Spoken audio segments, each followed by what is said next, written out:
민간공원 특혜 의혹에 대한 검찰의 수사가 확대되는 가운데 광주시가 건설사 3곳과 업무 협약을 체결했습니다. 최근 문제가 된 중앙공원은 이번엔 빠졌지만 계획대로 협약을 체결한다는 게 광주시의 방침인데요. 시민단체는 안 된다고 주장했습니다. 보도에 송정근 기자입니다. 시민들의 쉼터이자 도심 속 허파 역할을 톡톡히 하고 있는 광주 마륵공원. 내년 6월 일몰제가 적용되기 전 공원을 지키기 위해 광주시가 특례 사업을 추진하고 있는 공원 중 하나입니다.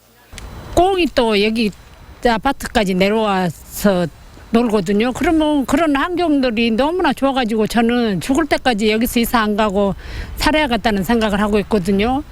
그동안 특혜 의혹과 검찰 수사 등으로 인해 첫 번째 협약 체결자가 되는 걸 부담스러워했던 우선협상 대상자들 가운데 마륵공원 등 3곳의 건설사가 광주시와 협약을 체결했습니다.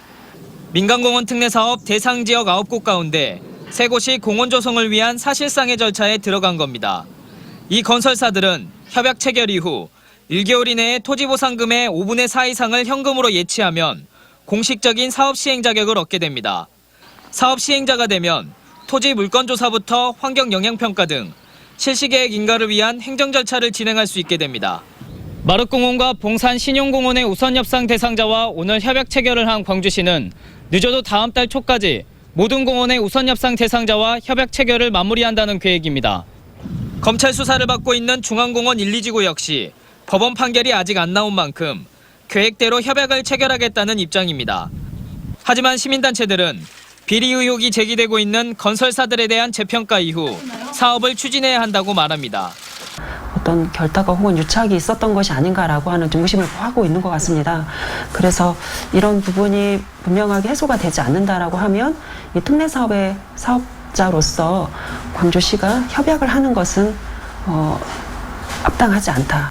검찰 수사가 확대되고 있고 건설사들이 사업성이 없다는 이유로 사업을 중도에 포기할 수도 있는 상황이어서 민간공원 특례 사업이 순탄하게 진행될지는 아직 지켜볼 일입니다. MBC 뉴스 송정근입니다.